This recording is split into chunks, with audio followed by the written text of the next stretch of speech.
നമ്മളുടെ medical field എത്ര വലുതായെന്ന് മിക്കവാറും പേർക്കും ഇപ്പോഴും അറിയില്ല. ഫോർ കോമൺ മാൻ എല്ലാവരും ഡെന്റിസ്റ്റാണ്. അതെ. ആൻഡ് കോമൺ മാനിന്റെ വിചാരം എല്ലാവർക്കും എല്ലാം ചെയ്യാൻ കഴിയും. ഒരു ആളുടെ പല്ല് റൂട്ട് കനാൽ ആകുന്നുണ്ടെങ്കിൽ അതിൻ്റെ അർത്ഥം ആ പേഷ്യൻ്റ് റൂട്ട് കനാൽ വരെ കാത്തിരുന്നു എന്നാണ്. നമ്മളുടെ നാട്ടിൽ ഡെന്റൽ എഡ്യൂക്കേഷൻ എന്ന് പറഞ്ഞൊരു സാധനം ഇല്ല, ഇല്ല.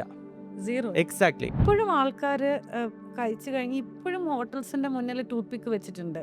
Yeah. That should be made illegal. അതെ അല്ലേ? അതെ tooth pick should be made illegal. അതെ. ഡെന്റിസ്റ്റുകളുടെ ഒരു പരിപാടിയും മെഡിസിൻ വെച്ച് മാറ്റാൻ പറ്റത്തില്ല. Procedures only. യെസ്. രാത്രിയാണ് ബ്രഷ് ചെയ്യേണ്ടത്, രാവിലെ അല്ല. രാത്രി ബ്രഷ് ചെയ്യുകയും രാവിലെ ഒന്ന് ഫ്രഷൻ അപ്പ് ചെയ്യാൻ വേണ്ടി ഉപയോഗിക്കുക എന്നുള്ള കാര്യങ്ങളൊക്കെ ഇറ്റ് ഷുഡ് ബി ഒരു എല്ലാ മലയാളികളുടെയും ഡേ ടു ഡേ നോർമൽ ലിറ്ററസിയുടെ ഭാഗമാവണം എന്നുള്ളതാണ്. അതെ.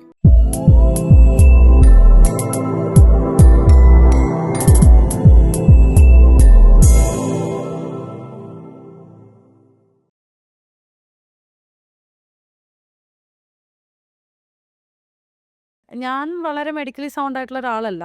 പക്ഷെ എന്നാൽ പോലും വെൻ ഐ റീഡ് ഓൺലൈൻ ഒരു സ്ട്രോങ് ആയിട്ട് ഒരുപാട് ആൾക്കാർ ഈ പറയുന്ന ഹോളിസ്റ്റിക് അപ്രോച്ചസിലേക്ക് വരുമ്പോൾ ഇംപ്ലാന്റ്സിന് എഗൻസ്റ്റ് ആയിട്ട് പല കാര്യങ്ങളും മെഡിക്കലി സൗണ്ട് അല്ലാത്ത ഒരാളെ കൺവിൻസ് ചെയ്യത്തക്കവണ്ണം ഞാൻ കണ്ടിട്ടുണ്ട്. ബിക്കോസ് ഈ നേരത്തെ പറഞ്ഞല്ലോ, when there is an open wound you are actually opening ഇത്രയും ഇൻഫെക്ഷൻ പ്രോൺ ആവാൻ സാധ്യത ഉള്ളൊരു ഏരിയ ആണ്. പ്രത്യേകിച്ച് നമ്മൾ ലൈക്ക് യു സെഡ് നമ്മളുടെ മൗത്താണ് നമ്മളുടെ ശരീരത്തിലേക്കുള്ള ഏറ്റവും ആദ്യത്തെ ഒരു വിൻഡോ. ആ വിൻഡോയിൽ തന്നെ ഒരു ഓപ്പൺ വൂണ്ട് നമ്മൾ ക്രിയേറ്റ് ചെയ്യാണ്, ഒരു ഹോള് പോലെ for all the infections, for all the അസുഖങ്ങൾക്ക് വെൽക്കം ചെയ്യാനായിട്ട്. സോ അതേസമയം എത്ര ഇമ്പോർട്ടൻ്റ് ആണ് റൂട്ട് കനാൽ ട്രീറ്റ്മെൻറ്റ്സ് അല്ലെങ്കിൽ ഇംപ്ലാന്റ്സ് എന്നുള്ളത് മറുഭാഗത്ത് ADA പോലുള്ള അസോസിയേഷൻസ് ഇറക്കുന്ന ജേർണൽസിലും മറ്റും കാണുന്നുണ്ട്. ഡെൻറ്റിസ്റ്റുകൾ ഈ പറയുന്ന ഇൻഫോർമേറ്റീവ് ആയിട്ടുള്ള കോണ്ടന്റിലും റിസർച്ച് പേപ്പേഴ്സിനും കാണുന്നുണ്ട്. സോ ഇവിടെ എല്ലാം ലൈക്ക് വി വർ ടോക്കിംഗ് തുടക്കം മുതൽ ഡെൻറ്റിസ്ട്രിയിലാവട്ടെ ഈ പറയുന്ന നോർമൽ ഹെൽത്ത് പ്രാക്ടീസസിലാവട്ടെ ഹോളിസ്റ്റിക് അപ്രോച്ചസ് ഒരു സൈഡിൽ, അതല്ലാതെ medical latest tools and techniques ഉപയോഗിക്കുന്ന മെത്തേഡ്സ് ഒരു സൈഡിൽ. ഇതിൻ്റെ മിഡിൽ പാത്തിൽ പോകാൻ കഷ്ടപ്പെടുന്ന കോമൺ ആയിട്ടുള്ള ആൾക്കാരുണ്ട്. ഇവിടെ ഇംപ്ലാന്റ് പോലുള്ള കാര്യങ്ങൾ വരുമ്പോൾ there is a do or die situation. നിങ്ങൾ either you go for that or you suffer. So where do you think, how do you think people will take a call on this, especially with implants? Radhika കണ്ട video ഏതാണെന്ന് എനിക്കറിയത്തില്ല. ഞാൻ കണ്ട വീഡിയോയിൽ നേരെ തിരിച്ചായിരുന്നു. Root canals are wrong, root canals ചെയ്യാൻ പാടില്ല, നമ്മളുടെ എന്താ പറയുക ഹെൽത്തിനെ അത് ബാധിക്കും. ഒരു ഹോളിസ്റ്റിക് ഡെന്റിസ്റ്റ് പറഞ്ഞ കാര്യമാണ്. അപ്പം റൂട്ട് കനാൽസ് ചെയ്യാൻ പാടില്ല. എൻ്റെ ക്ലിനിക്കിൽ ഒരു 2 വർഷം മുമ്പ് ഒരു ലേഡി വർഷങ്ങളായിട്ട് പ്രഗ്നൻ്റ് ആവാൻ നോക്കിയിട്ട് നടന്നില്ല. അങ്ങനെ ഞാൻ അവരെ ചെക്ക് ചെയ്തപ്പോൾ വായിലൊരു റൂട്ട് കനാൽ ചെയ്ത പല്ലുണ്ടായിരുന്നു. അത് ഞാൻ എടുത്തു കൊടുത്തു. 1 ഇയർ കഴിഞ്ഞപ്പോൾ തന്നെ അവർ പ്രഗ്നൻ്റ് ആയ ഒരു കുഞ്ഞിനെ കൊണ്ട് ക്ലിനിക്കിൽ വന്നിരുന്നു. ദേ വർ വെരി ഹാപ്പി. അതിന് പകരം ഞങ്ങളൊരു ഇംപ്ലാന്റ് ഇട്ട് കൊടുത്തു. അതായത് വേൾഡിൻ്റെ പല ഭാഗത്തും പല രീതിയിലും ചിലർ റൂട്ട് കനാലിനെ സപ്പോർട്ട് ചെയ്യും, ചിലർ ഇംപ്ലാന്റിനെ സപ്പോർട്ട് ചെയ്യും, ചിലർ റൂട്ട് കനാലിനെ അടച്ചാക്ഷേപിക്കും, ചിലർ ഇംപ്ലാന്റിനെ അടച്ചാക്ഷേപിക്കും. ഇതിൽ എന്താണ് നല്ലതെന്ന് ഇപ്പം ഞാനിവിടെ നിന്നിട്ട് ഇന്ന് പറയാം, ഇംപ്ലാന്റ് നല്ലതാ റൂട്ട് കനാൽ നല്ലതാ. രാധിക നാളെ പോയിട്ട് റൂട്ട് കനാൽ ചെയ്യുമോ? നോ, ഇറ്റ്സ് ജസ്റ്റ് ആവശ്യമുണ്ടെങ്കിൽ I'm just asking your take on it. ഞാനത് ഡോക്ടറോട് തന്നെ ചോദിക്കാൻ മറ്റൊരു റീസൺ ഉണ്ട്. ഈ when there is a situation when root canal goes wrong, പ്രത്യേകിച്ച് ഇപ്പോൾ ക്വയറ്റ് റീസെൻ്റ്ലി ഏറ്റവും കൂടുതൽ ആൾക്കാർ ഇത് എന്തുകൊണ്ട് ചെയ്യരുത് എന്ന് പറയാൻ കാരണം റൂട്ട് കനാൽ ചെയ്യുമ്പോൾ നീഡിൽ ബ്രേക്കായി നമ്മുടെ പല്ലിൽ തന്നെ അതിൻ്റെ ഒരു റിമെയിൻസ് ഉണ്ടാവുക എന്നുള്ളൊരു സിറ്റുവേഷൻ ഇടയ്ക്കിടയ്ക്ക് ആൾക്കാർക്ക് സംഭവിക്കുന്നത് കൊണ്ടാണ്. And from my knowledge I know that you have an expertise in taking out the broken needle from the. അപ്പം അത് ചെയ്യുന്ന ഒരാളെന്ന നിലയ്ക്ക് ഈ പറയുന്ന when root canal goes wrong you know how to fix it. So I want to know your take on it. ഞാൻ ഈ പറഞ്ഞുകൊണ്ടിരുന്ന കാര്യം അവിടെ സ്റ്റോപ്പ് ചെയ്തിട്ട് ഇതിൻ്റെ ബാക്കി പറയാം. അതായത് റൂട്ട് കനാൽ വെൻ റോങ്, അപ്പം തന്നെ നിങ്ങൾ ആലോചിക്കേണ്ട ഒരു കാര്യം, റൂട്ട് കനാൽ ചെയ്ത് കഴിഞ്ഞാൽ അതിനകത്ത് ഫെയിലർ ഉണ്ടാവാം. എങ്ങനെയാണ് ഫെയിലർ ഉണ്ടാവുന്നത്? എയ്തർ പ്രാക്ടീഷണർ, അതായത് നമ്മൾ ട്രീറ്റ് ചെയ്യുന്ന ഡെൻറ്റിസ്റ്റിൻ്റെ പ്രോബ്ലം കൊണ്ടോ, അല്ലെന്നുണ്ടെങ്കിൽ നമ്മുടെ വായിലൊരു ട്രീറ്റ്മെൻറ്റ് നമ്മളെ വിടുക. ഈ പോകുന്ന ആൾ അതിന് കൊടുക്കുന്ന കെയർ പ്രോപ്പർ അല്ലെങ്കിലോ നമ്മളുടെ ബോഡിയിൽ ഓട്ടോഇമ്യൂൺ ഡിസീസസ് പോലെ അല്ലെന്നുണ്ടെങ്കിൽ നമുക്ക് അൺകൺട്രോൾഡ് ഡയബറ്റിസ് പോലെ ജനറൽ ഹെൽത്തിൽ എന്തെങ്കിലും മോശമായ സിറ്റുവേഷൻസ് വന്നിട്ടോ ഇതിരിക്കുന്ന ചുറ്റും എല്ലിലല്ലേ, ഇത് കാരണമോ ഫെയിലർ ഉണ്ടാവാം. ഇപ്പം ഞാൻ നേരത്തെ പറഞ്ഞ കുറേ പേര് ഇംപ്ലാന്റിനെതിരാണ്. കുറേ വൈ ബിക്കോസ് അത് ഒരു ഫോറിൻ ബോഡിയാണ്. ഈവൻ ദോ ടൈറ്റാനിയം എന്ന് പറയുന്ന മെറ്റീരിയലാണ്. നമുക്ക് 2 തരത്തിലുള്ള ഇംപ്ലാന്റ് ഉണ്ട്. ടൈറ്റാനിയത്തിൽ വരുന്നുണ്ട്. ടൈറ്റാനിയം ആണ് നമ്മളുടെ ബോഡിയിൽ ഇപ്പോൾ കയ്യിലൊരു ഫ്രാക്ചർ ഉണ്ടായി 2 തരത്തിലുള്ള കമ്പി ഇടും. സ്റ്റെയിൻലെസ് സ്റ്റീലിൻ്റെ കമ്പി ഇടും, ടൈറ്റാനിയത്തിൻ്റെ കമ്പി ഇടും. സ്റ്റെയിൻലെസ് സ്റ്റീലിൻ്റെ കമ്പി കുറച്ച് വർഷം കഴിഞ്ഞ് റിമൂവ് ചെയ്യണം. ടൈറ്റാനിയത്തിന് നമ്മുടെ ബോഡിയായിട്ട് ഓസിയോ ഇൻ്റഗ്രേഷൻ എന്ന് പറഞ്ഞ സിറ്റുവേഷൻ ഉണ്ട്. അതായത് നമ്മുടെ ബോഡിയായിട്ട് ഇൻ്റഗ്രേറ്റ് ആവുന്ന ഒരു മെറ്റീരിയലാണ്, അതായത് സൈഡ് എഫക്ട്സ് കുറവുള്ളൊരു മെറ്റീരിയലാണ് ടൈറ്റാനിയം. കുറേ വർഷങ്ങളുടെ സ്റ്റഡി ചെയ്ത് കണ്ടുപിടിച്ചൊരു മെറ്റീരിയലാണ് ടൈറ്റാനിയം. ഈ ടൈറ്റാനിയം ഇംപ്ലാന്റ് നമ്മളുടെ ബോഡിയിൽ ഇൻസേർട്ട് ചെയ്യുന്ന സമയത്ത് നമ്മളുടെ ബോഡി ഇതിന് ചുറ്റും വന്ന എല്ല് കൂടുതലായിട്ട് ഫോം ചെയ്ത് നമ്മുടെ വേരിനൊരു റീപ്ലേസ്മെൻറ്റ് വരിക ടൈറ്റാനിയം ഇംപ്ലാന്റ് കൊണ്ട്. ഇതിൻ്റെ മുകളിലാണ് നമ്മൾ പല്ല് വെക്കുന്നത്. ഓക്കെ, ഈ ഇംപ്ലാന്റ് ഒരു ഫോറിൻ മെറ്റീരിയൽ ആണ് എന്നൊരൊറ്റ കാര്യം കൊണ്ടാണ് മിക്കവാറും പേരും ഇംപ്ലാന്റുകൾക്ക് എതിർ നിൽക്കുന്നത്. ബിക്കോസ് എനിക്കിപ്പോൾ അത് കേൾക്കുമ്പോൾ തന്നെ തോന്നുന്നത് ഈ നെർവ് എന്ന് പറയുന്നത് ഒരു തുടക്കവും അവസാനം ഇല്ലാത്തൊരു കാര്യം. It is affecting your whole body, the entire nervous system. So അതുകൊണ്ട് തന്നെ many people do not want to play with fire എന്നുള്ളത് ആവാമെന്ന് എനിക്ക് തോന്നുന്നു. ഇല്ല, നമ്മളുടെ മെഡിക്കൽ ഫീൽഡ് എത്ര വലുതായെന്ന് മിക്കവാറും പേർക്കും ഇപ്പോഴും അറിയില്ല. അതായത് നമ്മളുടെ ഞാൻ പഠിച്ചത് അമൃതയിലാണ്. അവിടെ അയ്യർ എന്ന് പറയുന്നൊരു സാറുണ്ട്, സുബ്രഹ്മണ്യ അയ്യർ. അദ്ദേഹത്തിൻ്റെ ടീമിൻ്റെ നേതൃത്വത്തിൽ ഒരു കൈ മുറിഞ്ഞു പോയ ഒരാൾക്ക് വേറൊരാളുടെ കൈ വെച്ച് സർജറി ചെയ്ത് അത് ഫങ്ഷനിലാക്കി. പണ്ടിത് ചിന്തിക്കാൻ പറ്റില്ല. വെപ്പ് കൈ വെക്കുന്നതിനെക്കുറിച്ച് ആലോചിക്കാം. ഒരാളുടെ കൈ മുറിച്ച് വെച്ച് അത് വെറുതെ കൈ വെക്കുകയല്ല, അത് ഫങ്ഷണലാണ്. ആൾക്ക് സാധനങ്ങൾ എടുക്കാം, എഴുതാം, കൈ വെച്ചിട്ട് ആംഗ്യങ്ങൾ കാണിക്കാം, എല്ലാ വിരലുകളും അനക്കാം. അത്രയും നമ്മളുടെ മെഡിസിൻ ഫീൽഡ് അഡ്വാൻസ്ഡ് ആയി. ഇപ്പം നമ്മൾ ആലോചിക്കേണ്ട ഒരു കാര്യം, പല്ലിനകത്ത് 2 വേരുണ്ടെന്ന് വിചാരിക്കുക. ഇതിനകത്തുള്ള മെയിനായിട്ട് 2 നാഡികളാണ്. ഈ കൈ ഇവിടുന്ന് കട്ട് ചെയ്താൽ ഇവിടെ എത്ര നെർവ് എൻഡിങ്സ് ഉണ്ടെന്ന് ചിന്തിക്കാൻ പോലും പറ്റില്ല. Millions and millions of nerve endings ഉണ്ട്. ഇത്രയും നെർവ് എൻഡിങ്സിനെ, അതായത് റീജനറേറ്റ് ആവാത്തൊരു അവയവമാണ് നെർവ്. അങ്ങനെയുള്ള നെർവ്സിനെ അവർ കോണ്ടാക്ട് ചെയ്ത് പരസ്പരം വീണ്ടും കണക്ട് ചെയ്യുന്നു. അതിനുശേഷം കൈ ഫങ്ഷനിലാക്കുന്നു. ഇത്രയും വലിയൊരു പരിപാടി ഇവിടെ നടക്കുന്ന സമയത്ത് പല്ലിനകത്തുള്ള 2 നാഡി, ഈ 2 നാഡി ക്ലീൻ ചെയ്തിട്ട് അവിടെ ഒരു മരുന്ന് വെച്ച് അവിടെ ഇൻഫെക്ഷൻ പ്രോഗ്രസ് ചെയ്യാതാക്കുന്ന ഒരു ട്രീറ്റ്മെൻറ്റാണ് റൂട്ട് കനാൽ ട്രീറ്റ്മെൻറ്റ്. അതിനവിടെ നമ്മുടെ ബോഡിക്ക് ഞാൻ നേരത്തെ പറഞ്ഞ ഒരു കപ്പാസിറ്റി ഉണ്ട്, അഡാപ്റ്റ് ചെയ്യാനുള്ള കപ്പാസിറ്റി ഉണ്ട്. അതിൻ്റെ സറൗണ്ടിങ്സിന് എത്ര മോശമാണെങ്കിലും നമ്മളുടെ ബോഡിക്ക് അഡാപ്റ്റ് ചെയ്യാനുള്ള കപ്പാസിറ്റി ഉണ്ട്. ഇനി റൂട്ട് കനാല് തെറ്റാണെന്ന് പറയുന്നതിൻ്റെ ഒരു കാര്യം എന്താണെന്ന് വെച്ചാൽ, എല്ലാ റൂട്ട് കനാലും നല്ലതല്ല. വെൽ ക്വാളിഫൈഡ് ആയിട്ടുള്ള നല്ല എക്സ്പീരിയൻസ്ഡ് ആയിട്ടുള്ള ഡെൻറ്റിസ്റ്റിനെ കൊണ്ട് ഒരുപാട് എൻഡോഡോണ്ടിസ്റ്റുകളും ഡെൻറ്റിസ്റ്റുകളും നല്ല രീതിയിൽ റൂട്ട് കനാൽ ചെയ്യുന്നുണ്ട്. ഞാനപ്പം ഒരു ഭാഗത്തിനെ നല്ലതെന്ന് പറയുമ്പോൾ നിങ്ങൾ ആലോചിക്കേണ്ട വേറൊരു വിഭാഗമുണ്ട്. ആ വിഭാഗത്തിന് ഞാൻ മോശമാണെന്നല്ല പറയുന്നത്. നമ്മൾ വൃത്തിയായിട്ട് പ്രോപ്പർ പ്രോട്ടോകോൾസ് പാലിച്ചൊരു റൂട്ട് കനാൽ ചെയ്യുകയാണെങ്കിൽ it may go up to 50 years. Patient ജീവിച്ചിരിക്കുകയാണെങ്കിൽ 100 years വരെ പോകും. Coming to the next question, ഏറ്റവും കൂടുതൽ ഈ ഇത് കേൾക്കുന്ന ഡെൻറ്റിസ്ട്രിയിൽ ഞാൻ ഏറ്റവും കൂടുതൽ കേട്ടിട്ടുള്ളൊരു കാര്യം, പ്രൊഫഷണലി ഇൻഎക്സ്പീരിയൻസ്ഡ് ആയിട്ടുള്ള, അതല്ലാന്നുണ്ടെങ്കിൽ പ്രത്യേകിച്ച് ഇപ്പോൾ റൂട്ട് കനാൽ ചെയ്യാനാണെങ്കിൽ അതിന് വേണ്ടിയിട്ടുള്ള ഒരു എക്സ്പെർട്ടീസ് ഇല്ലാത്തത്. When I M speaking about expertise, ഇപ്പം ലൈക്ക് നമ്മൾ സംസാരിക്കാറ് പീഡിയോഡോണ്ടിക്സ് ആവട്ടെ, റൂട്ട് കനാൽ പ്രോസസ്സുകളാവട്ടെ, പീഡിയാട്രിക്സ്, എൻഡോഡോണ്ടിക്സ് ആവട്ടെ, അങ്ങനെ ഇതിൽ തന്നെ പല പല സെക്ടേഴ്സ് ഉണ്ട്. ഓരോന്നിനും ഓരോ സ്പെഷ്യലൈസേഷൻ ഉണ്ട്.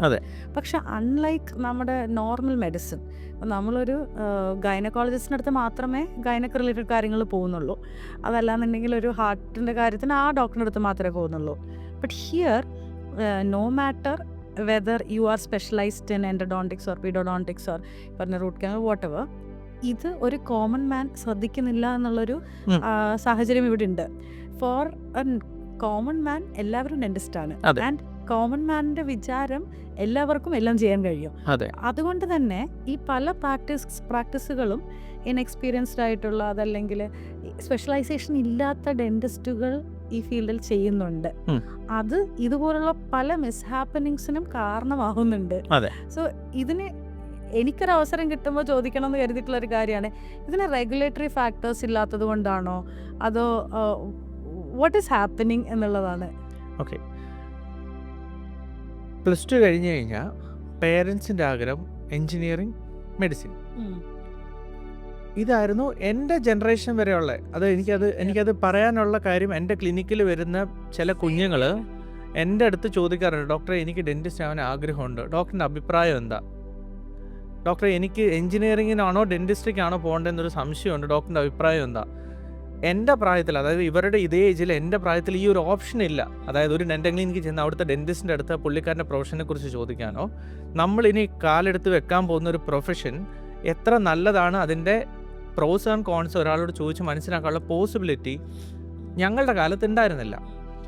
അപ്പം ഒരു ഹ്യൂജ് ഷെയർ ഓഫ് ആൾക്കാർ മെഡിസിൻ പ്രാക്ടീസ് ചെയ്തു, BDS പ്രാക്ടീസ് ചെയ്തു, എഞ്ചിനീയറിങ്ങിന് പോയി. ഒരു സമയത്ത് ഒരു ചൊല്ലുണ്ടായിരുന്നു, ഒരു കല്ലെടുത്ത് മുകളിലോട്ട് ഇട്ട് കഴിഞ്ഞാൽ താഴെ വീഴുന്ന മുകളിലും എഞ്ചിനീയറിംഗ് ആരുടെ മുകളിൽ. ഇപ്പം ഞങ്ങൾക്കും പറയാം, ഒരു കല്ലെടുത്ത് മുകളിലോട്ട് ഇട്ട് താഴെ വീഴുന്ന മൊത്തം ഡെൻറ്റിസ്റ്റുകളുടെ മുകളിലാണ്. അതിൻ്റെ കാര്യം, ഈ മെഡിസിൻ കിട്ടാത്തവരൊക്കെ പോകുന്നൊരു ഫീൽഡാണ്, മെഡിസിൻ കിട്ടാത്ത എല്ലാവരും കൂടെ പോകുന്നൊരു ഫീൽഡാണ് BDS എന്ന് പറഞ്ഞൊരു പരിപാടി ഉണ്ടായിരുന്നു. അത് ഏറെക്കുറെ ശരിയാണ്. ഇപ്പം ഞാൻ ആക്ച്വലി എഞ്ചിനീയറിംഗ് എഴുതി, ഗവൺമെൻറ്റിൽ കിട്ടിയില്ല. ആ സമയത്ത് അമൃതയിൽ ഒരു ഓപ്ഷൻ കിട്ടി. ആ സമയത്ത് അവിടെ ചെന്നപ്പോൾ അവർ പറഞ്ഞു MBBS ഇല്ല, BDS ഉള്ളൂ. ഞാൻ BDSന് പോയി. അപ്പം ഞാൻ MBBS കിട്ടാത്തതുകൊണ്ട് BDSന് പോയ ഒരാളാണ്. അത് പിന്നെ ഒരു 3rd year ഒക്കെ കഴിഞ്ഞപ്പോഴത്തേനാണ് നമുക്ക് ആ ഒരു നമ്മുടെ ഫീൽഡിൻ്റെ ഇമ്പോർട്ടൻസ് മനസ്സിലായത്. അതായത് ഒരു MBBS ഡോക്ടർ ഇരിക്കുന്നു, നമ്മൾ ഈ ഇരിക്കുന്ന പോലെ ഇരിക്കുന്നു. നമ്മൾ ചെന്ന് ഡോക്ടറിൻ്റെ അടുത്ത്, ആ ഡോക്ടറെ എനിക്കിങ്ങനെ മരുന്ന്, അവിടെ വേദനയുണ്ട്, ഇവിടെ വേദനയുണ്ട്, അല്ലെങ്കിൽ ചുമയുണ്ട്, പനിയുണ്ടെന്ന് പറയുമ്പോൾ പുള്ളിക്കാരൻ അവിടെ ഇരുന്നൊരു പേപ്പറിൽ എഴുതും, നമുക്ക് തരും, നമ്മൾ പോവും. ഏറ്റവും മോശം സിറ്റുവേഷനിലാണ് ആ ഡോക്ടർ നമ്മുടെ ശരീരത്തിൽ ഒരു ട്രീറ്റ്മെൻറ്റ് ചെയ്യുന്നത്. ബാക്കിയെല്ലാം മെഡിസിൻസിലൂടെ മാറ്റുക. ഡെൻറ്റിസ്റ്റുകളുടെ ഒരു പരിപാടിയും മെഡിസിൻ വെച്ച് മാറ്റാൻ പറ്റത്തില്ല. Procedures only. Yes, that's very important. Because ഒരു മേജർ ഷെയർ ഓഫ് ആൾക്കാരും ഡെൻറ്റൽ ട്രീറ്റ്മെൻറ്റിന് റീപ്ലേസ്മെൻ്റ് ആയിട്ട് മെഡിസിൻസ് എടുക്കുന്നവരുണ്ട്. ഒരു മെഡിസിനും ഡെൻറ്റൽ ട്രീറ്റ്മെൻറ്റ്സിൻ്റെ റീപ്ലേസ്മെൻ്റ് അല്ല. ദേ ആർ ജസ്റ്റ് അഡ്ജൻസ്, സപ്പോർട്ട് ചെയ്യാനുള്ള കാര്യങ്ങൾ മാത്രമാണ് മെഡിസിൻ. ഒരു ആൻറ്റിബയോട്ടിക്കും ഡെൻറ്റൽ ട്രീറ്റ്മെൻറ്റ്സിനുള്ള റീപ്ലേസ്മെൻ്റ് അല്ല. ഒരു പല്ലുവേദന വന്നാൽ ദെയർ മസ്റ്റ് ബി റീസൺ. അത് പല്ലിനിടയ്ക്ക് ഫുഡ് കയറിയിരുന്നതോ പല്ലിൽ കേടോ പഴുപ്പോ എന്ത് വേണമെങ്കിലോ, ആൻറ്റിബയോട്ടിക് കഴിച്ചു കഴിഞ്ഞാൽ അതിനെ ഇപ്പോൾ സബ്സിഡി ചെയ്തിട്ട് അത് 3 ഇരട്ടിയായിട്ട് തിരിച്ചു വരും. ആ സമയത്ത് മേ ബി ഈ പറയുന്ന ഇംപ്ലാന്റിലോട്ടോ റൂട്ട് കനാലിലോട്ടോ പോവാം. ഒരു ആളുടെ പല്ല് റൂട്ട് കനാൽ ആകുന്നുണ്ടെങ്കിൽ അതിൻ്റെ അർത്ഥം ആ പേഷ്യൻ്റ് റൂട്ട് കനാൽ വരെ കാത്തിരുന്നു എന്നാണ്. ഒരു പേഷ്യൻറ്റിന് പല്ലെടുത്തിട്ട് ഇംപ്ലാന്റ് ഇടേണ്ട സിറ്റുവേഷൻ വരുന്നുണ്ടെങ്കിൽ അതിൻ്റെ അർത്ഥം പേഷ്യൻ്റ് പല്ലെടുക്കുന്നത് വരെ കാത്തിരുന്നു എന്നാണ്. നമ്മളുടെ നാട്ടിൽ ഡെൻ്റൽ എഡ്യൂക്കേഷൻ എന്ന് പറഞ്ഞൊരു സാധനം ഇല്ല. സീറോ. എക്സാക്ട്ലി. ഇപ്പം എൻ്റെ വൈഫ് ഇപ്പം ഓസ്ട്രേലിയയിൽ പ്രാക്ടീസ് ചെയ്യുന്നുണ്ട്, ആ ഡെൻ്റൽ അസിസ്റ്റൻ്റ് ആയിട്ടും. അപ്പോൾ അവൾ അവിടെ നിന്നുള്ള ഇപ്പം എൻ്റെ കുറേ ഫ്രണ്ട്സും ഉണ്ട് ഓസ്ട്രേലിയയിൽ. അവരും അവിടെ പറയുന്നൊരു കാര്യം എന്താണെന്ന് വെച്ചാൽ, അഖിലെ ഇവിടെ വരുന്ന പേഷ്യൻ്റെ അടുത്ത് നമ്മൾ വിളിച്ച് ചോദിക്കുമ്പോൾ തന്നെ, what service do you need? Is it a scaling, is it a restoration, is it a extraction? അവർ തന്നെ പേഷ്യൻ്റ് നമ്മളോട് പറയും, ma'am I am looking for a scaling, I am looking for consultation for the clear aligner. അപ്പോൾ അവിടുത്തെ പേഷ്യൻസിന് almost എല്ലാ ട്രീറ്റ്മെൻറ്റിനെ കുറിച്ചും ഒരു 20% നോളജെങ്കിലും ഉണ്ട്. നമ്മുടെ ക്ലിനിക്കിൽ ഞാൻ കണ്ടിട്ടുള്ള ഒരു പേഷ്യൻ്റ് പെട്ടെന്ന് ഒരു ദിവസം വരുന്നു, വന്ന ശേഷം എനിക്കൊന്ന് ക്ലീനിങ് ചെയ്യണം. പേഷ്യൻ്റ് ഒരു കാര്യം പറയാം, പേഷ്യൻ്റ് വരുന്നു, അകത്തിരുന്ന് ക്ലീനിങ് ചെയ്തുകൊണ്ടിരിക്കുന്ന സമയത്ത് ഒരു പല്ലിനകത്ത് കേടും പഴുപ്പും കാണാം. ഇതിവിടെ ഇതാ എൻ്റെ പ്രശ്നം. അവരുടെ പ്രശ്നം എന്താണെന്നറിയില്ല, പക്ഷേ എപ്പോൾ പല്ലുവേന വന്നാലും അവർ ക്ലീൻ ചെയ്യാൻ പോകും. അപ്പോൾ ക്ലീൻ ചെയ്യാൻ പോകുന്ന സമയത്ത് സാർ ഇവിടെ ഒരു എക്സ്റേ ആണ്, അയ്യോ എക്സ്റേ എടുക്കണ്ട, എക്സ്റേ ഡേഞ്ചറസ് അല്ലേ, എക്സ്റേ ആണ്. നമുക്കൊരിക്കലും പേഷ്യൻ്റെ വായിക്കാതെ എത്ര പഴുപ്പുണ്ടെന്നോ പല്ലിൽ കേട് എത്ര ആഴത്തിലുണ്ടെന്നോ നമുക്കൊരിക്കലും കണ്ട് മനസ്സിലാക്കാൻ പറ്റില്ല. അതിനൊരു ലിമിറ്റേഷൻസ് ഉണ്ട്. അങ്ങനെയുള്ള സമയത്താണ് എക്സ്റേസ് വരുന്നത്. എക്സ്റേസിൻ്റെ അകത്ത് നമ്മൾ ഭയക്കേണ്ട കാര്യം, പണ്ട് നമ്മളുടെ ആ ഒരു നെഞ്ചുവേദന, ഒരു കൈ ഒടിഞ്ഞിട്ട് ചെന്ന് നിൽക്കുമ്പോൾ ഒരു വലിയ റൂമിൽ കയറ്റുന്നു, ഒരു മെഷീൻ്റെ അടിയിൽ നമ്മളെ കൊണ്ടെടുത്തുന്നു, ലൈറ്റ് കത്തുന്നു, ഫുൾ ഇരുട്ട് റൂം. എക്സ്റേ എടുക്കുന്നതിന് മുമ്പ് എക്സ്റേ ടെക്നീഷ്യൻ ഇറങ്ങി ഓടുന്നു, ഒരു മൂല ചെന്ന് ഒളിച്ചിരിക്കുന്നു, സ്വിച്ച് ഞെക്കുന്നു, റെഡി എന്ന് പറയുന്നു. When we are talking about this, എനിക്ക് ചോദിക്കാതിരിക്കാൻ പറ്റിയില്ലാത്തൊരു കാര്യമുണ്ട്. അതായത് നമ്മൾ ഒരു 2-3 months മുന്നേ when we started doing content and everything, ഞാൻ വേറെ ഒരു ക്ലയൻസിനും ഇത്ര അധികം ബൈബിള് പഠിക്കുന്നത് പോലെ ഉം. ഇന്ത്യൻ ഡെന്റൽ അസോസിയേഷൻ്റെ ആവട്ടെ, ഉം. നിങ്ങളുടെ dentistry related rules and regimes related to making content, related to ഡെന്റിസ്ട്രിയുടെ പല കാര്യങ്ങളും എന്തൊക്കെ പബ്ലിക് ആക്കാം, ഉം. എന്തൊക്കെ കോണ്ടന്റ് യൂസ് ചെയ്യാം, യൂസ് ചെയ്യരുത് ഉം. എന്നുള്ള കാര്യങ്ങൾ ഞാൻ സത്യം പറഞ്ഞു കഴിഞ്ഞാൽ ഒരു പബ്ലിക് എക്സാമിന് ഇരുന്ന് പഠിക്കുന്നത് പോലെ ഞാനും അതുപോലെ തന്നെ പഠിച്ചിട്ട് ഇരുന്ന് പഠിച്ചിട്ടുണ്ടായിരുന്നു. അങ്ങനെ മൈ ക്വസ്റ്റ്യൻ ഇസ്, നമ്മളിതൊക്കെ പറഞ്ഞുകൊണ്ടിരിക്കുമ്പം അബൌട്ട് സ്പെഷ്യലൈസേഷൻ ഇല്ലാത്ത ഡെന്റിസ്റ്റുകൾ ഇത് ചെയ്യുന്നതും, ഉം. അതുപോലെ root canal going wrong because experience ഇല്ലാത്തവരോ അതല്ലെങ്കിൽ സ്പെഷ്യലൈസേഷൻ ഇല്ലാത്തവരോ അത് കൈവയ്ക്കുന്നത് കൊണ്ടും.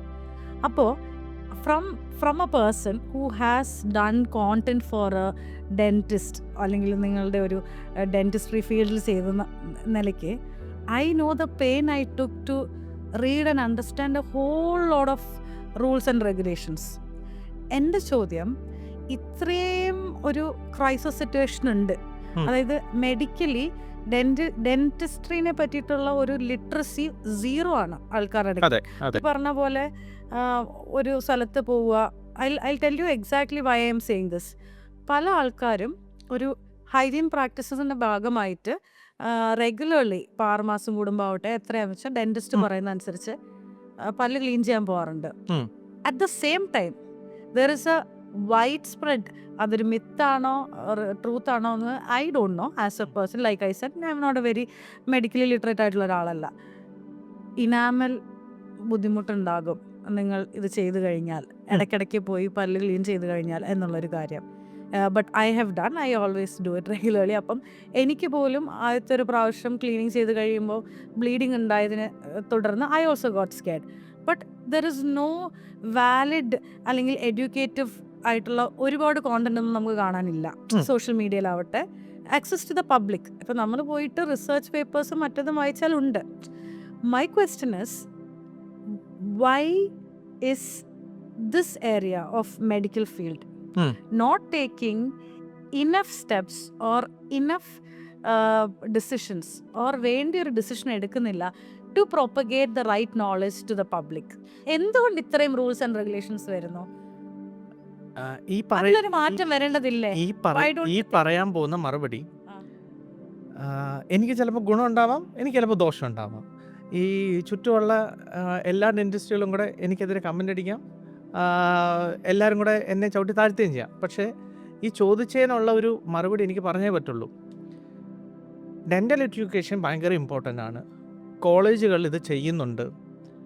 നമ്മുടെ IDA, ഇന്ത്യൻ ഡെൻ്റൽ അസോസിയേഷൻ, ഓരോ ബ്രാഞ്ചസ് ഓരോ ഏരിയയിൽ പോയിട്ട് അവിടുത്തെ ക്യാമ്പുകൾ സംഘടിപ്പിക്കാറുണ്ട്. ഒരു പ്രോബ്ലം എന്താണെന്ന് വെച്ചാൽ, ഒരു 1000 പേര് അല്ലെങ്കിൽ ഒരു 100 പേരിരിക്കുന്നു. നമ്മളതിനകത്ത് ഓരോരുത്തരുടെ വായ ചെക്ക് ചെയ്ത് അവർക്ക് കുറച്ച് കാര്യങ്ങൾ ലിമിറ്റഡ് ടൈമിൽ പറഞ്ഞു കൊടുക്കുക. ഇങ്ങനെ പറഞ്ഞു കൊടുക്കുന്ന സമയത്ത് നമുക്കൊരിക്കലും ആ പേഷ്യൻറ്റിനെ അസസ് ചെയ്തിട്ട് പറഞ്ഞു കൊടുക്കാൻ പറ്റത്തില്ല. ഇപ്പം എന്താ പറയുക, റീഡ് ദ റൂം എന്ന് പറഞ്ഞൊരു സംഭവം ഉണ്ടല്ലോ. Right. അതായത് ഒരു 5 പേര് ഇരിക്കുന്നു, ഇതിനകത്ത് 4 പേരുടെ സിറ്റുവേഷൻ ഒരേപോലെയാണ്. പക്ഷെ അതിനകത്ത് 5ാം വരുന്ന ആൾ ഇവരുടെ 6 ലെവലിൽ അല്ലാതെ വേറെ എന്തൊക്കെയോ പറഞ്ഞുകൊണ്ടിരിക്കുന്നു. ആ പറഞ്ഞുകൊണ്ടിരിക്കുന്ന ആളുടെ സംസാരം വേസ്റ്റ് ആവുമെന്ന് മാത്രമല്ല, ആ ഇരിക്കുന്ന 4 പേരുടെ സമയം കൂടെ വേസ്റ്റ് ആവും. അപ്പോൾ നമ്മൾ ഡെൻ്റൽ എഡ്യൂക്കേഷൻ ചെയ്യുന്ന സമയത്ത് അത് ടാർഗറ്റഡ് ഓഡിയൻസിലായിരിക്കണം. Correct. ഇപ്പം എനിക്കറിയേണ്ടത് പല്ലുവേദന വന്നു കഴിഞ്ഞാൽ എന്ത് ചെയ്യണമെന്നുള്ളതാണ്. വേറൊരാൾക്ക് അറിയേണ്ടത് എങ്ങനെ പല്ലുവേദന വരാതിരിക്കും എന്നുള്ള കാര്യമാണ്. വേറൊരാൾക്ക് നോക്കേണ്ടത് എൻ്റെ പല്ല് ഇളകിപ്പോയി, അവിടെ എങ്ങനെ വൃത്തിയായിട്ട് റീപ്ലേസ്മെൻറ്റ് ചെയ്യാന്നുള്ള കാര്യമാണ്. അപ്പം ഈ ടാർഗറ്റഡ് ഓഡിയൻസിൽ ഞാൻ ഈ വേർഡ്സ് യൂസ് ചെയ്യുന്ന എനിക്ക് ഇതിനെക്കാട്ടി നല്ലൊരു വേർഡ് അറിയില്ല. ഒരാൾക്ക് ആവശ്യമുള്ളതെന്തോ അത് കൊടുക്കുമ്പോഴാണ് അവർക്ക് തൃപ്തിയാവുക, എങ്കിലേ അവർക്ക് അതുകൊണ്ട് ഉപകാരം ഉണ്ടാകത്തുള്ളൂ. പക്ഷെ മോസ്റ്റ് ഓഫ് ദ ഡെൻറ്റിസ്റ്റുകളും ഡെൻ്റൽ എഡ്യൂക്കേഷൻ്റെ പിന്നാലെ പോകാത്തതിൻ്റെ ഒരു കാര്യം, ഞാനും രാധികയും വായിച്ച പോലെ തന്നെ ഒരു ഡെൻ്റൽ അസോസിയേഷൻ ഇറക്കിയിരിക്കുന്ന, നമ്മുടെ കേരള ഡെൻ്റൽ കൗൺസിൽ ഇറക്കിയ വലിയ കുറേ നോംസ് ഉണ്ട്. ഇതിനകത്ത് നമ്മൾ ആഡ്സ് പാടില്ല, നമ്മൾ പ്രൊമോഷൻസ് പാടില്ല, പിന്നെ എന്താ പറയുക, ക്ലിനിക്ക് തുടങ്ങി 6 months കഴിഞ്ഞാൽ പരസ്യം ചെയ്യാൻ പാടില്ല. ഇങ്ങനെ കുറേ കാര്യങ്ങളുണ്ട്. ഇതെല്ലാം കഴിഞ്ഞിട്ട് അവർ കുറച്ച് അതിനകത്ത് ലൂപ്പ് ഹോൾസും പറയുന്നുണ്ട്. ലൈക്ക് നിങ്ങൾ പുതിയൊരു ഡെൻറ്റിസ്റ്റ് നിങ്ങളുടെ ക്ലിനിക്കിലേക്ക് വരിക, നിങ്ങൾ ക്ലിനിക്ക് പ്രൊമോട്ട് ചെയ്യാം. നിങ്ങൾ പുതിയൊരു ട്രീറ്റ്മെൻറ്റ് സ്റ്റാർട്ട് ചെയ്യുക, നിങ്ങൾക്ക് ആ എക്യുപ്മെൻറ്റ്സിൻ്റെ പേര് പറയാതെ നിങ്ങൾക്ക് അതിനെ പ്രൊമോട്ട് ചെയ്യാം. എനിക്കിത് പറയാൻ പറ്റുന്നത്, ഞാൻ എൻ്റെ കോളേജിൽ എക്സാമിന് പഠിച്ച പോലെ ഞാനിത് കുത്തിയിരുന്ന് വായിച്ചു. കാരണം എൻ്റെ ക്ലിനിക്കിൽ വരുന്ന ഒരുപാട് പേഷ്യൻസ്, ഇപ്പം ഞാൻ ഈ ഇരുന്ന് സംസാരിക്കുന്ന പോലെ തന്നെയാണ് എൻ്റെ OP ഫസ്റ്റ് ഒരു പേഷ്യൻറ്റിനെ ഞാൻ മീറ്റ് ചെയ്യുന്ന സമയത്ത് അവരോട് സംസാരിക്കുന്നത്. പേഷ്യൻ്റ് വരുന്നു, എക്സ്റേ എടുക്കുന്നു, അടുത്ത ദിവസം ട്രീറ്റ്മെൻറ്റ് ചെയ്യുന്നു. അങ്ങനെയല്ല ഞാൻ.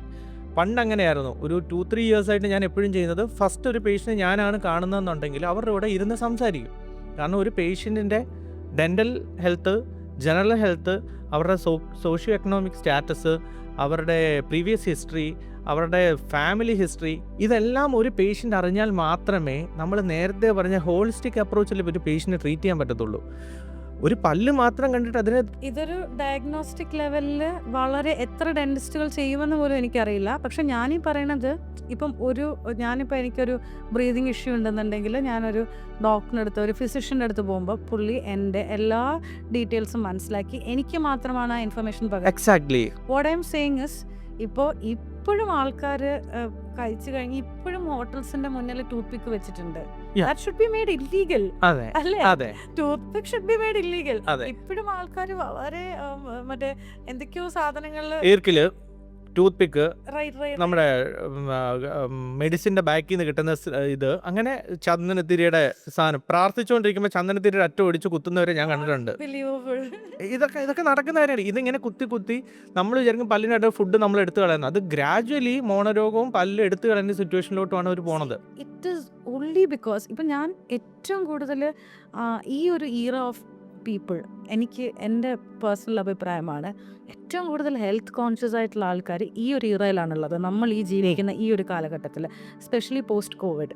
ഇപ്പം നമ്മുടെ കോണ്ടന്റ് കൺസംഷൻ വൈസ് നോക്കിക്കഴിഞ്ഞാലും നമ്മുടെ ജീവിതത്തിൻ്റെ എല്ലാ ആസ്പെക്ട്സിലും, മൈക്രോവേവ് ഓവൻ യൂസ് ചെയ്യണോ, സ്റ്റീൽ യൂസ് ചെയ്യണോ, കുടിക്കുന്ന വെള്ളം RO ഫിൽറ്റർ വേണോ, വിരാട് കോഹ്ലി കുടിക്കുന്ന വെള്ളം വേണോ, എവറി ആസ്പെക്ട്സ്, യൂസ് ചെയ്യുന്ന ജ്വല്ലറി, ഈവൻ ഈ ഫാൻസി ജ്വല്ലറി യൂസ് ചെയ്യുന്നത് പോലും ആൾക്കാർ they are taking in to consideration. ഏത് എലമെന്റ് യൂസ് ചെയ്യണം, which is good for your energy, which is good for your aura, which is good for your skin. ഇത്രയും conscious ആയിട്ടുള്ള ഒരു generation ഉള്ളപ്പം Y ഈ ഒരു നമ്മുടെ ഡെന്റൽ ഫീൽഡിൽ മാത്രം I don't think enough information is being provided in to the public. അതെ, ലാക്ക് ഓഫ് നോളജ് നമ്മൾ അബദ്ധങ്ങൾ ചെയ്യുന്നതിനും നമ്മൾ കറക്റ്റ് കാര്യങ്ങൾ ചെയ്യുന്നതിൽ നിന്ന് നമ്മളെ പുറകിലോട്ട് വലിക്കും. കാരണം നമ്മളിപ്പോൾ ഒരു കാട്ടിലേക്ക് പോകുമ്പോൾ അവിടെ സിംഹമുണ്ട്, ആ സിംഹം നമ്മളെ കടിക്കുമെന്ന് അറിയാം, നമ്മൾ ആ കാട്ടിലേക്ക് പോവില്ല. ഭയം എന്ന് പറയുന്ന ഒരു സാധനം നമ്മളെ പല കാര്യങ്ങൾ ചെയ്യാനും ചെയ്യാതിരിക്കാനും ഹെൽപ്പ് ചെയ്യും. ഇപ്പോൾ ഒരു കുഞ്ഞിന് ജനിച്ചു വീണ ഒരു കുഞ്ഞിന് ഒന്നിനോടും ഭയമില്ല. അത് പാമ്പിനെ കണ്ട അതിൻ്റെ കൂടെ കളിക്കാൻ പോകും, ഒരു പട്ടിയെ കണ്ട അതിൻ്റെ കൂടെ കളിക്കാൻ പോകും. റോഡിൽ വേണമെങ്കിൽ അതിന് നിലത്ത് 4 കാലിൽ നടക്കുന്ന പ്രായത്തിൽ അത് റോഡ് ഒന്നും നോക്കാതെ ക്രോസ് ചെയ്യും. കാരണം ആ കുഞ്ഞിന് ഒന്നിനെക്കുറിച്ചും അറിയില്ല, അവന് ഭയമില്ല. അത് ചെയ്യുന്നത് എല്ലാ അബദ്ധമായിരിക്കും. അതുകൊണ്ട് എന്ത് ചെയ്യും, ആ കുഞ്ഞിൻ്റെ അമ്മയോ അച്ഛനോ അല്ലെങ്കിൽ ആ കുഞ്ഞിനെ നോക്കേണ്ട ആളോ എപ്പോഴും ആ കുഞ്ഞിൻ്റെ കൂടെ കാണും. അവർക്ക് ആവശ്യമുള്ള നോളജ് യഥാസമയം അവർക്ക് കൊടുക്കും. കുഞ്ഞിൻ്റെ അടുത്ത് പാറ്റയെ കാണുമ്പോൾ മോനെ അതിനെ തൊടരുത്, പാമ്പിനെ കാണുമ്പോൾ അതിനെ ഓടാൻ പഠിപ്പിക്കും, ഇന്ന സാധനങ്ങളെടുത്ത് വായിലിടരുത്, അത് തൊണ്ടയിൽ വരുന്ന അപകടമാണ്, നമ്മൾ എന്ത് ചെയ്യും, കുഞ്ഞിനെ പഠിപ്പിക്കും. ഇതേ കാര്യങ്ങൾ ഓൾമോസ്റ്റ് എല്ലാ മെഡിക്കൽ ഫീൽഡിലും നടക്കുന്നുണ്ട്. നിങ്ങൾ TV തുറന്നു കഴിഞ്ഞാൽ ഇപ്പോൾ ലൈഫ് ലൈൻ ഹോസ്പിറ്റലിനെ കുറിച്ചോ, കിംസിനെ കുറിച്ചോ, അമൃത ഹോസ്പിറ്റലിനെ കുറിച്ചോ, ഇതിനെക്കുറിച്ചുള്ള എല്ലാ പരസ്യങ്ങളും വരുന്നുണ്ട്. അവരുടെ ട്രീറ്റ്മെൻറ്റുകളെ കുറിച്ച്, ടോട്ടൽ നീ റീപ്ലേസ്മെൻറ്റ്, കാലിൻ്റെ മുട്ടിൻ്റെ സർജറിയെ കുറിച്ചിട്ട് അവർ പരസ്യം നടത്തുന്നുണ്ട്. നിങ്ങൾ പോയി കഴിഞ്ഞാൽ വലിയ ബിൽ ബോർഡ്സിനകത്ത് കാണാം, ഒരു ഹാർട്ടിൻ്റെ പടമൊക്കെ പിടിച്ചിട്ട് നിങ്ങൾ ഹാർട്ടിനെ സംരക്ഷിക്കേണ്ട ഇങ്ങനെയാണെന്ന് വലിയ എല്ലാവരും കാണുന്ന പോലെ. പക്ഷേ എത്ര ഡെൻ്റൽ ക്ലിനിക്കുകൾ, എത്ര സ്ഥലങ്ങളിൽ പരസ്യം നടത്തി നിങ്ങൾ കണ്ടിട്ടുണ്ട്? എക്സാക്ട്ലി. ഇപ്പം ഞാൻ പറയണത്, ഡോക്ടർക്ക് ഓർമ്മയുണ്ടോ, നമ്മൾ ഡേ ഇൻ മൈ ലൈഫ് ചെയ്തിട്ടുണ്ടായിരുന്നു. എൻ്റെ ഒരു ഊഹം ശരിയാണെങ്കിൽ, I don't know if I am right, ഇന്ത്യയിൽ തന്നെ അല്ലെങ്കിൽ കേരളത്തിൽ തന്നെ ആദ്യമായിട്ട് ഒരു dentist day in my life ചെയ്തിട്ടുണ്ടെങ്കിൽ അത് ആയിരിക്കും നമ്മൾ. കാരണം even though there are lots of norms, regulations, അതിനകത്ത് നമുക്ക് ആഡ് ചെയ്യണമെങ്കിലോ കോണ്ടന്റ് ചെയ്യണമെങ്കിലോ അത് ചെയ്യാൻ അറിയുന്ന ഒരാൾക്ക് സുഖമായിട്ട് ചെയ്യാൻ പറ്റും. Like I said, doctor holds the first person in this field to do a day in my life. പക്ഷെ നമ്മളുടെ ഉദ്ദേശം ഡേ ഇൻ മൈ ലൈഫ് ചെയ്യണം എന്നുള്ളതായിരുന്നില്ല. എന്തുകൊണ്ട് നമ്മൾ ഡേ ഇൻ ലൈഫ് അന്ന് ചെയ്തു? ബിക്കോസ് ചില പേഷ്യൻസ് നമ്മൾ അപ്പോയിൻമെൻറ്റ് കൊടുക്കുന്ന സമയത്ത് പറയും, ഡോക്ടറെ അപ്പോയിൻമെൻറ്റ് ഉണ്ടെങ്കിലും ഡോക്ടർ തരാതിരിക്കുന്നതല്ലേ, തിരക്ക് അഭിനയിക്കുന്നതല്ലേ. അവർക്ക് ഒരു ഡെന്റിസ്റ്റിനൽ ഡേ ഇൻ ലൈഫ് മനസ്സിലാക്കിയാൽ മാത്രമേ നമ്മൾ അപ്പോയിൻമെൻറ്റ് ടൈമിൻ്റെ ഇമ്പോർട്ടൻസ്. ഇപ്പോഴും ചില പേഷ്യൻസ് 11 മണിക്ക് അപ്പോയിൻമെൻറ്റ് കൊടുത്താൽ 12:15 വന്നിട്ട് പറയും, ഡോക്ടറെ എനിക്ക് 1:30 തിരിച്ചു പോകണമെന്ന്.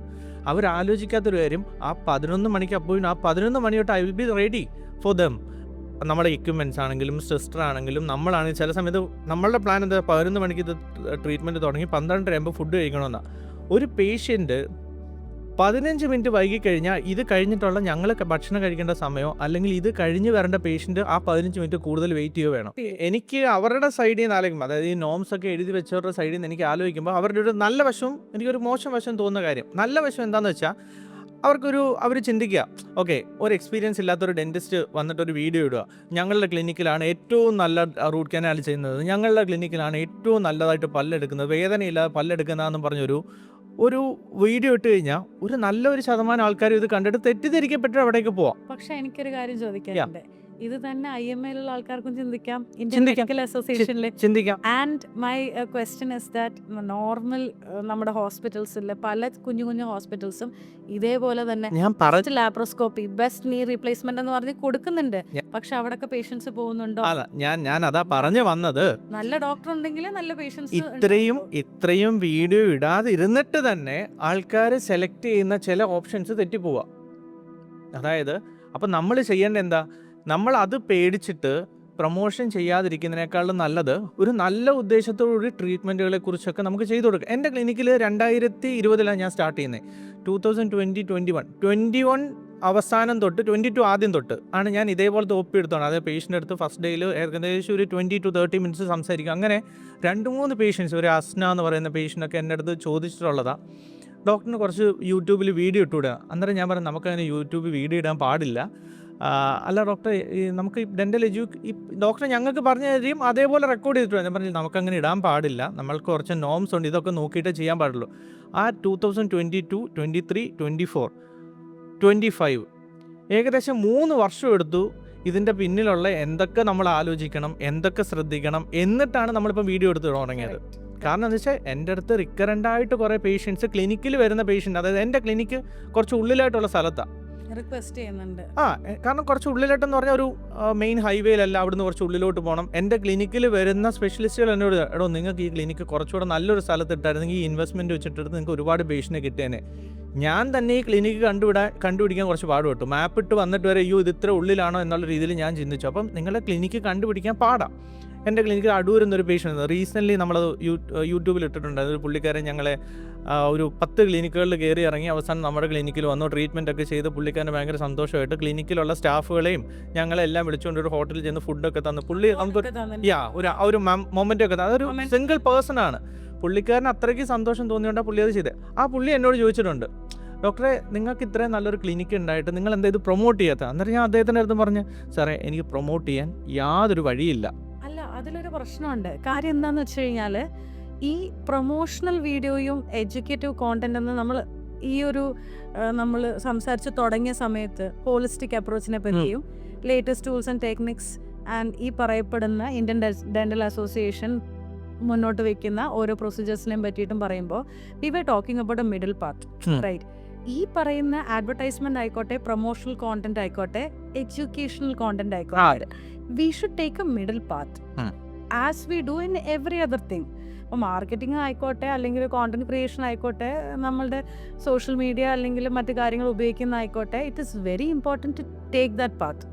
നമ്മൾ വെറുതെ ഇരുന്നിട്ട് ഇപ്പോൾ ഹ്യൂബർമാൻ്റെ പോഡ്കാസ്റ്റ് എല്ലാവരും കാണുന്നതാണ്. അപ്പോൾ ഹ്യൂബർമാൻ പോഡ്കാസ്റ്റ് ഇടുമ്പോൾ പുള്ളിക്കാരൻ with a very straight face ഓക്സ്ഫോർഡിൽ നിന്നൊക്കെ പഠിച്ചിട്ട് വന്നിട്ട് വളരെ കട്ടി കാര്യങ്ങൾ പറയണു.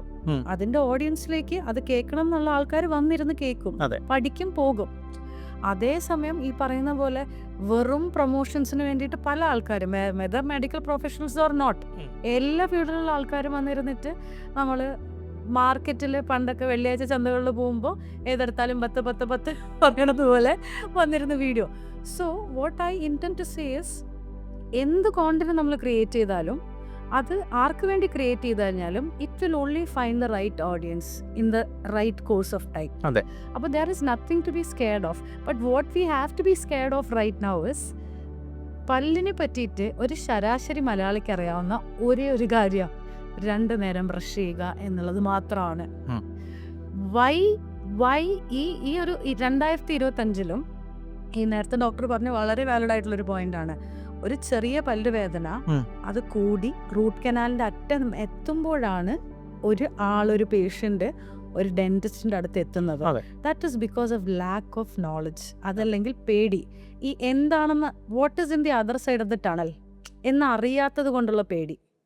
ആൻഡ് ഓൾസോ ഇപ്പോൾ ഡെന്റൽ എഡ്യൂക്കേഷൻ നമ്മൾ കോണ്ടന്റ് എത്രയൊക്കെ കണ്ടു കഴിഞ്ഞാലും ഉം. കൂടുതലും ഈ പറയുന്ന പോലെ ഇറ്റ്സ് നോട്ട് ഈസിലി ആക്സസിബിൾ.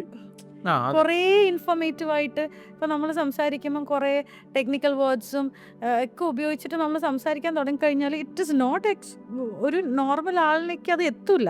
അതെ. പക്ഷെ it is high time that I feel people should know about ഈ പറയുന്ന ടൂത്ത് പിക്സ് ആർ ഇലീഗൽ. അതെ. അതല്ലാന്നുണ്ടെങ്കിൽ നമ്മൾ നേരത്തെ സംസാരിച്ചത് രാത്രിയാണ് ബ്രഷ് ചെയ്യേണ്ടത്, രാവിലെ അല്ല. ഉം. രാത്രി ബ്രഷ് ചെയ്യുകയും രാവിലെ ഒന്ന് ഫ്രഷൻ അപ്പ് ചെയ്യാൻ വേണ്ടി ഉപയോഗിക്കുക എന്നുള്ള കാര്യങ്ങളൊക്കെ ഇറ്റ് ഷുഡ് ബി ഒരു എല്ലാ മലയാളികളുടെയും ഡേ ടു ഡേ നോർമൽ ലിറ്ററസിയുടെ ഭാഗമാവണം എന്നുള്ളതാണ്. അതെ. ആ ഞാൻ പറഞ്ഞല്ലോ, വൈഫ് ഓസ്ട്രേലിയയിലാണ്. അവിടെ ഓൾമോസ്റ്റ് എല്ലാവർക്കും ഡെന്റൽ ട്രീറ്റ്മെന്റ്സിനെ കുറിച്ച് തന്നെ വെൽ അവെയറാണ്. അവർക്കറിയാം ഇന്നതാണ് എൻ്റെ പ്രശ്നം. ഓൾമോസ്റ്റ് എല്ലാവർക്കും അവർക്കൊരു എന്താ പറയുക, ഒരു ഇത് വേണോ അത് വേണോ എന്നൊരു ഡൗട്ടേ ഉള്ളൂ. അവർക്ക് ഓൾമോസ്റ്റ് അറിയാം. പക്ഷെ നമ്മുടെ നാട്ടിലുള്ള ആൾക്കാരുടെ പ്രശ്നം എന്താ വെച്ചാൽ നമ്മളുടെ പ്രോപ്പർ ഡെന്റൽ എഡ്യൂക്കേഷൻ കിട്ടാത്തതുകൊണ്ട് അവരുടെ പ്രശ്നം എന്താണെന്നും അവർക്കറിയില്ല, അതെങ്ങനെ മാനേജ് ചെയ്യണമെന്നും അവർക്കറിയില്ല. അവരെപ്പോഴും അവരെ കൊണ്ട് കഴിയുന്ന സ്വന്തം ട്രീറ്റ്മെൻറ്റ്സ്, ഇപ്പോൾ പെയിൻ ഔട്ട് എന്ന് പറഞ്ഞൊരു സാധനമുണ്ട്. പല്ലുവേന വന്നു കഴിഞ്ഞാൽ അതൊരു കോട്ടനകത്താക്കി കടിച്ചു പിടിപ്പിക്കുന്ന ആൾക്കാരെ എനിക്കറിയാം. ഗ്രാമ്പു, ഇഞ്ചി, ഏലം ഇങ്ങനത്തെ സാധനങ്ങൾ പല്ലുവേന വരുമ്പോൾ കടിച്ചു പിടിക്കുന്ന ആൾക്കാരെ എനിക്കറിയാം. ആക്സ് ഓയിൽ പഞ്ഞിക്കകത്ത് മുക്കി വായിൽ വെച്ച് പല്ലുവേദന മാറ്റി വായിൽ മൊത്തം തൊലിയും പോയി കുറച്ചധികം കാലത്ത് ട്രീറ്റ്മെൻറ്റ് ചെയ്യേണ്ടി വന്ന ഒരു അമ്മ എൻ്റെ ക്ലിനിക്കിലുണ്ടായിരുന്നു. No way. പല്ലുവേദന വന്നപ്പം ഒളിനിയിട്ട് പല്ല് തേച്ച ഒരു ഡോക്ടർ, ഒരു പേഷ്യൻറ്റിനെ കുറിച്ച് എൻ്റെ അടുത്തൊരു ഡോക്ടർ പറഞ്ഞിട്ടുണ്ട്. ഇത് ഞാൻ വെറുതെ പറയുമല്ല, ഇതൊക്കെ നടന്ന കാര്യങ്ങളാണ്. നമുക്ക് വിശ്വസിക്കാം. പൊളിനിയിട്ട് ആരെങ്കിലും പല്ല് തേക്കുമോ? അത്രയ്ക്കും നമുക്ക് അറിവില്ലാത്തത് കൊണ്ടല്ലേ. വേദനയ്ക്ക് ഉപയോഗിക്കുന്നൊരു സാധനം, പല്ലുവേദന വന്നു, പേസ്റ്റിന് പകരം എടുത്ത് തേച്ചു, പല്ല് തേച്ചു, വായിക്കകത്ത് തൊലി മൊത്തം ഇളകിപ്പോയി. എത്ര നാളത്തെ ട്രീറ്റ്മെൻറ്റ് ആ ഭാഗത്തിന് വേണ്ടി വന്നെന്നറിയോ? അതേപോലെ നമ്മുടെ ക്ലിനിക്കിലെ ഡെൻറ്റിസ്റ്റിൻ്റെ ഒരു കണ്ണുവേദനയായിട്ട്, ഈ പല്ലിൽ മാത്രമല്ല കേട്ടോ ഈ പ്രശ്നം, ഒരു കണ്ണിനൊരു പ്രശ്നമായിട്ട് കൊട്ടാരക്കര ഒരു ഹോസ്പിറ്റലിൽ ചെന്നപ്പോൾ അവിടെ ഒരു അമ്മ ഇരിക്കുന്നുണ്ടായിരുന്നു. കണ്ണിൻ്റെ മുകളിൽ വേദന വന്നപ്പോൾ ആക്സോയിൽ വെച്ച് തേച്ച് കണ്ണിൻ്റെ ഇത്രയും ഭാഗവും തൊലി ഇളകിപ്പോയി. കുറച്ചധികം ബുദ്ധിമുട്ടായിട്ട് അവിടെ വന്നൊരമ്മ. അപ്പം നമുക്ക് ഡെൻ്റൽ ഫീൽഡിൽ മാത്രമല്ലാന്നേ, പക്ഷേ ഡെൻ്റൽ ഫീൽഡിൽ ഇത് ഇച്ചിരി കൂടുതലാണ്. കാരണം എത്ര പേര് കണ്ണിൻ്റെ മുകളിൽ ആക്സോയിൽ തേക്കും? വളരെ തുച്ഛം. അതും ഈ ഒരു കേസ് ഞാൻ കേട്ടിട്ടുള്ളൂ. പക്ഷേ പല്ലിൻ്റെ ഇടയിൽ എല്ലാവരും കുത്തും. പല്ലുവേദന വന്നു കഴിഞ്ഞാൽ എല്ലാവരും മെഡിസിൻ മേടിച്ച് കഴിക്കും. ഒരു നല്ല ഷെയർ ഓഫ് ആൾക്കാരും ഡെന്റിസ്റ്റിനെ കാണിക്കത്തില്ല. അതിന് വേറൊരു കാര്യമുണ്ട് കേട്ടോ. ഡെന്റൽ ട്രീറ്റ്മെൻറ്റ്സ് നല്ല ക്വാളിറ്റിയിലൊക്കെ ചെയ്യുന്ന സമയത്ത് അത്യാവശ്യം കുറച്ച് റേറ്റ് വരും. ഇപ്പം നമ്മുടെ നാട്ടിൽ ഒരു 3500 രൂപ 4000 രൂപയ്ക്ക് ചെയ്യുന്ന റൂട്ട് കനാൽ എബ്രോഡിൽ 10-60,000 രൂപയായി. 15,000 രൂപയ്ക്ക് റൂട്ട് കനാൽ ചെയ്യുന്ന ഡോക്ടർമാരെ എനിക്കറിയാം. 40,000 രൂപയ്ക്ക് റൂട്ട് കനാൽ ചെയ്യുന്ന ഡോക്ടർമാരെ അറിയാം. ഇതെല്ലാം കേരളത്തിലാണ്, ഇന്ത്യക്ക് പുറത്തല്ല. ഡെന്റിസ്ട്രിയുടെ ഏറ്റവും വലിയൊരു പ്രോബ്ലം എന്താണെന്ന് വെച്ചാൽ നമ്മൾ എന്താണ് ചെയ്തതെന്ന് പേഷ്യൻറ്റിന് അറിയില്ല. ക്വാളിറ്റി പ്രാക്ടീസ് എല്ലാവർക്കും ചിലപ്പം ദഹിച്ചെന്ന് വരില്ല. കാരണം അവർക്ക് അതിൻ്റെ ഔട്ട്കം എന്താണെന്ന് അറിയില്ല, ഇതിനകത്ത് എന്താ നടക്കുന്നത് അറിയത്തില്ല. അവർ നോക്കുമ്പോൾ 2 ലക്ഷം രൂപയ്ക്കും അലൈനർ ചെയ്യാം, 30,000 രൂപയ്ക്ക് അലൈനർ ചെയ്യാം. ഒരു കോമൺ മാൻ എപ്പോഴും എവിടെ പോകും? 30,000. ഡെന്റലി ഹെൽത്തി ആയിട്ടുള്ളൊരു patients every 6 months dental checkup ചെയ്യുക. ക്ലീനിങ് ചെയ്യാനല്ല പറയണത്. അമേരിക്കൻ ഡെന്റൽ അസോസിയേഷൻ പറയുന്നത് എവറി 6 months നിങ്ങൾ ക്ലീൻ ചെയ്യണമെന്നാണ്. കുഞ്ഞുങ്ങളുടെ പല്ല് പ്രോപ്പർ പ്രായത്തിൽ എറപ്റ്റ് ചെയ്ത് വന്നില്ലെങ്കിലോ ഒരുപാട് വൈകിപ്പോയാലോ ഒരേ പ്രശ്നമാണ്, ക്രൂക്കറ്റ് ടൂത്ത് ആയിപ്പോവും, പിന്നെ കമ്പി ഇടേണ്ട സിറ്റുവേഷൻ ആയിപ്പോവും.